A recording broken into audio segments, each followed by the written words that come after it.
Most of us think about the dentist as, well, a repair shop for our mouths. A cavity shows up, you get it filled. A tooth hurts, you get it fixed. But what if that whole way of thinking is backwards? Today, we're going to dive into a really powerful idea, shifting from just repairing dental problems to preventing them from ever starting.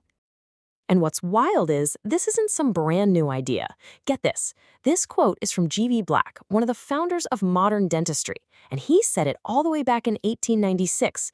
He was already dreaming of a future where the goal was to stop problems before they even began. So that's the big question, isn't it? More than 100 years ago, one of the top minds in the field saw this coming. So where are we now? Have we made it? Has that day finally arrived? Well, the honest answer is, for a lot of us, dentistry still feels like that old repair shop. We kind of wait for something to go wrong, and then we go in to get it fixed. But, and this is the exciting part, a really clear, powerful framework to make that century-old dream a reality already exists. It's called preventive dentistry, and it's so much more than just remembering to brush and floss. It's a whole scientific approach, a whole branch of dentistry that's dedicated to one thing: preserving health and stopping disease before it ever gets a foothold. So how does it actually work? Well, this whole framework is built on 3 really simple levels. First, you've got primary prevention. That's all about stopping disease before it can even start. Then there's secondary prevention, which is about catching a problem super early and stopping it in its tracks. And finally, tertiary prevention, which is about limiting the damage after it's already happened. Let's break each one down. Okay, so first up is level 1, primary prevention. This is the absolute ideal scenario. It's everything we do before there's any hint of a problem. And the goal here is as simple as it is powerful: to completely stop a disease from ever happening in the first place. I mean, think of it like building a fortress around your teeth and gums so things like cavities, gum disease, and other issues can't even get through the gate.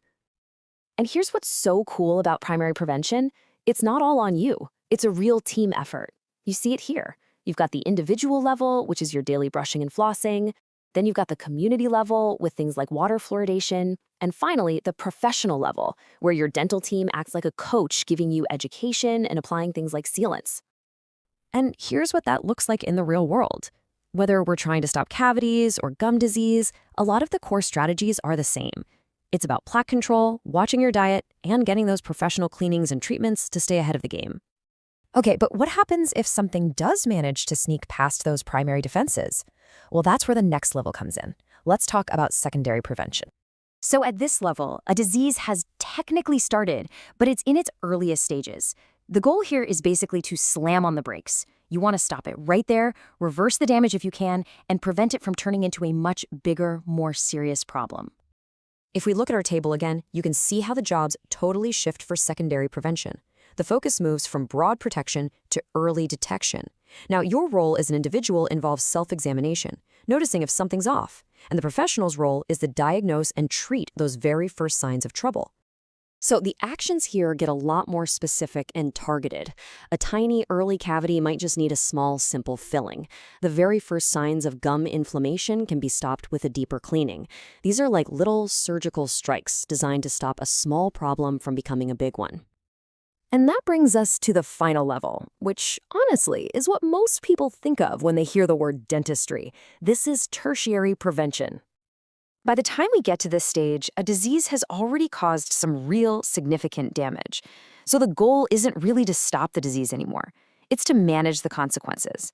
It's about rehabilitation and replacing what's been lost so you can keep your quality of life, so you can eat, speak, and smile with confidence.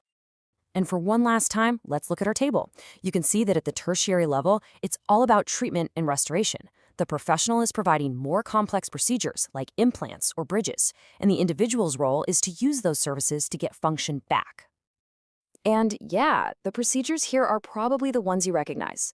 Things like dentures, bridges, crowns, implants. These are all incredible technologies, don't get me wrong, but at their core, they are all about replacing function that was lost. The whole point of levels 1 and 2 is to try and make sure you never need them. So, we've walked through these 3 levels: primary, secondary, tertiary. But why is this framework so important? Why should you really care about all this? Well, because this whole thing goes way, way beyond just your smile. And this, right here, is probably the single most important takeaway. The science is absolutely crystal clear. What happens in your mouth does not stay in your mouth.